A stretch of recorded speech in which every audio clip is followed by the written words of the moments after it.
Welcome to a Prevent Connect podcast, where we explore the prevention of violence against women. This is a project of the California Coalition Against Sexual Assault. Moving into creative concepting, the number one thing, and I think this is the thing that as a movement we have the most difficulty with, just as an aside real quick, I've always noticed over the years, and I couldn't quite put my finger on it until I started doing like branding work full time, and then it became really clear. We love being in our communications with the general public very artless, and I don't mean that as a bad thing or a good thing. It just is. But here are the facts. You should be shocked and change your mind. or there's a guy who does bad things like this. You shouldn't be him. Rape is bad, and that's not changing anybody's mind, because the guys who need to hear that, who are either just unplugged from gender politics as far as they're concerned, or guys who are Tucker Max loving guys, when they see the guy doing the thing we think is bad, he's taking a drunk girl out of a party, it's oh, he's going to hook up. We see the red flag, but they don't see the red flag. We don't realize that they don't see the red flag. I think we have a tendency to assume that logic will persuade, but what persuades is a good story. I mean, it's stating the facts or stating how you think behavior should be, or saying don't do this, is not persuasive. It's not how. I mean, you look at how do things get sold in our culture. That's none of those things are how things get sold. It's about being compelling, and compelling is more heart than it is head. And it's also dramatizing something. There's this story about this homeless man who has a sign next to him that says, "I am blind," and he's got a thing for change. And people are putting change in a little bit. But this woman comes up, and he recognizes her by the sound of her shoes. And she comes up and she writes, she sees his card, and she takes it, and she writes a different message and puts it down, and she walks away. And he's what was that? But all of a sudden, all this money starts getting plunked in, he's never seen before. And he hears her walk back by, and he stops her, and he says, "What did you write on my sign?" And she says, "Well, it said, 'I am blind,' so all I put was, 'It's a beautiful day and I can't see it.' It's the same thing, it's just a better message."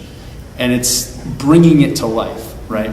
So dramatizing, showing, not telling a good story. The language that we use is we say that we give people an experience. So instead of giving people a message, we're giving them an experience. So instead of telling people objectifying women's bodies is wrong and rapey, we give people this experience, so they go to this website and they see what Victoria's Secret would be like if instead of selling objectification, they were selling empowerment. And so we have different types of bodies. We have these positive messages on the bodies. We have these women who are beautiful and feel beautiful and look happy in their bodies. And then you see that juxtaposition, and you want to live in that culture, and you're like, that's great. Oh my God, Victoria's Secret's doing that. Oh, wait, they're not. Okay, why are they not? Where are we? What is our culture? What is this? What am I being sold? Oh my God, that's so messed up. And it gives people this whole experience that's really different than just telling them that. So we're doing this really big project over the next year where we're hopefully collecting 6,000 quilts from across the country. And so having 6,000 quilts roughly on the mall for a week, what that will be is that whole mile-long swath of quilts will represent the amount of people who are assaulted while it's on the mall. So just the 7 days that occupies a space, that many more people will have been assaulted. So that's years of human experience, and all of these people from years of their experiences accumulating this, and it's 1 week. It's one drop in the bucket, and I think that really drives home how urgent the issue is. But it's and we've all heard that statistic that a woman is assaulted every 2 minutes. We've heard all of those things, but giving it space and giving it, it's like the AIDS quilt. What they did with their quilt that's really drives things home is that each blanket is the size of a coffin. Mm-hmm. It's 3 feet by 6 feet. Yeah. And so each blanket on the AIDS quilt represents not just a loved one with all the messages, but the actual physical space that it takes up represents a dead body. I think that's really interesting that you're trying to, it's not facts and figures, it's a powerful image that represents something that might be more based in facts and figures. We always try and create one really clear image for what we do. And so for all our actions, sort of, we walk away with one really clear image. And there'll be a few other images, but there's one really clear image that encapsulates the message that we're trying to get across. Really dramatized. It's serious. You don't just, come up with this stuff off the top of your head like a lot of people think. Like, oh, it's a time to do a campaign. I feel like there's two minds about it. One is like, all right, whatever like catchy thing I come up with is good. There's also a school that says we have to do like, stakeholder interviews and then, usually it's the wrong stakeholders though. Like you really just need to go talk to the people you're trying to reach and figure them out, right? No matter what you're trying to say, humor or, irony or what have you, coming up with a really good creative execution of your messaging takes time and it takes a discipline and it's a craft. So using tools like mind mapping, which you can Google mind mapping. There's books about creating good advertising. There's trainings. And then there's also organizations most likely in your town or city like Force. Maybe not quite as prolific as Force, but there are always going to be creative activist groups who are doing sort of more art-based, but art-based in the way that they're being really like to the point about it, not like a gallery installation, like we're talking about like an experience, right? Those organizations exist. A lot of times they exist around a campus community, so just kind of keep your ear to the ground and figure out who they are and how you can partner with them. Yeah, like Force does creative consultation, so if people want to bring us on for a certain project, we do that too. The last piece is execution, making sure that your concept is fully realized, and talk about discipline like that. That really takes a lot of discipline. But it's also figuring out sort of where your people are. So I want to talk to this type of person. Are they constantly on their phones? Are they stuck at work on their desks? Are they hanging out and it's like literally word of mouth?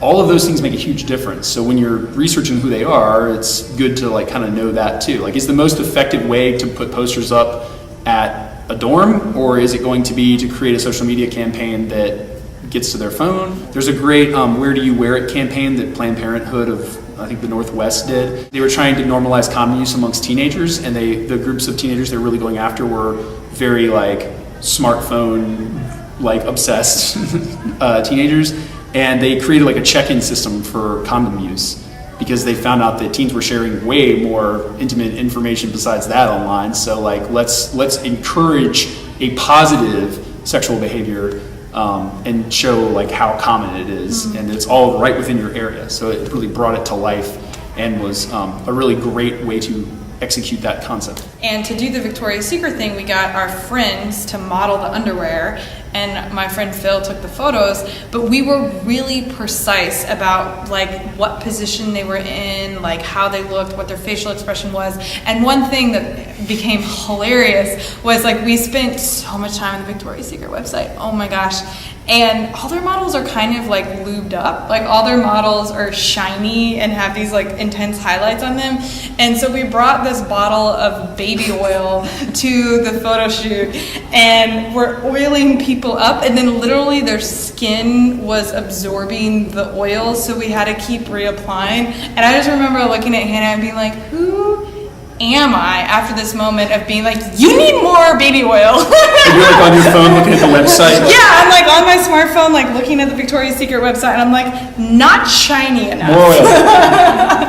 So, and then there was another action we did, which was the first temporary monument we put on the mall, and we floated a poem that said, I can't forget what happened, but no one else remembers, on the reflecting pool. And we knew that we needed to leave the mall that day with one really clear, awesome image of the poem in the pool. You could see the Washington Monument in the background. Like, we had it all mapped out before we got there. It is striking.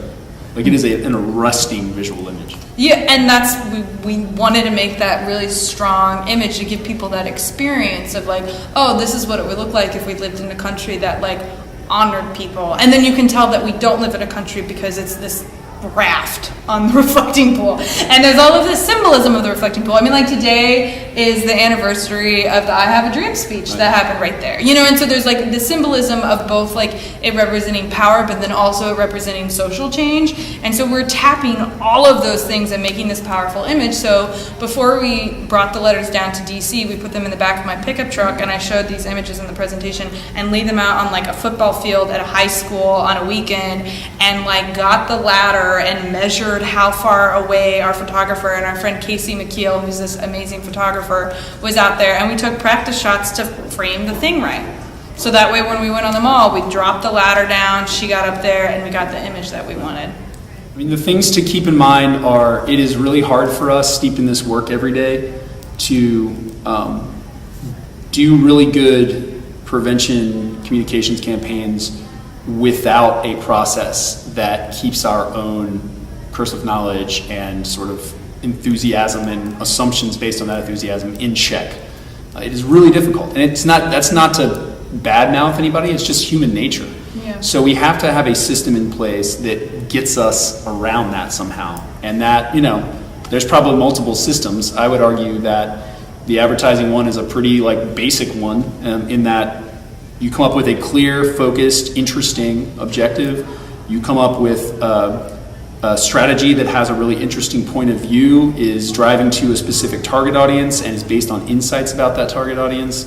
You have creative concepts that are bringing it to life, that are dramatizing it, that are showing, not telling, that are single-minded, that have the input of people who do creative work for a living, or at least like practically for a living, and that you sweat the details on the execution. That you think it's good enough, you sleep on it, you come back to it, and you make it even better. Yeah. I have heard it said that sort of this type of thinking, whether it's coming from branding and advertising or whatever, that communication campaigns are kind of useless, and they're based on advertising, and advertising is just about selling you things, and that's a behavior we're already into, and trying to stop sexual violence is something that's like a whole new behavior, so that stuff can't possibly work for stopping sexual violence. I would argue if you are thinking of stopping sexual violence as a new set of behaviors, you have already failed. You are already doing it wrong, because it is really about reframing preventing sexual violence as perfectly normal and admirable extensions of our best human behavior. And so we just have to figure out how to tell that story. And also, like, we're in a cultural zeitgeist right now, and we were talking about this, where for the first time people are talking about it, and I think especially people between the ages of like 15 to 24 have a really different idea about sexual violence than even people my age, and I'm 27. The critical dialogue happening on college campuses right now wasn't there when I was in college. And that was not that long ago. Yeah, and definitely not when I was in college. Yeah. And so it's like we're having this cultural moment where the ever-present epidemic of sexual violence is getting a lot of media attention, and we need to use that moment to not just talk about rape, but to end it. And so there's a lot of power within the United States right now behind this movement, and if you're smart, you'll use it. You'll use media, you'll use social media, you'll use these conversations that people are already having to take them to the next level towards that last step, which is changing behavior. Yeah. Thank you for listening to this Prevent Connect podcast. Prevent Connect is a project of the California Coalition Against Sexual Assault, with funding from the Centers for Disease Control and Prevention. The views presented on Prevent Connect are not necessarily the views of the United States government, the CDC, or CalCASA. To learn more about Prevent Connect, visit www.preventconnect.org. For more information about CalCASA's mission, or to show your support, visit calcasa.org. That's CALCASA.org.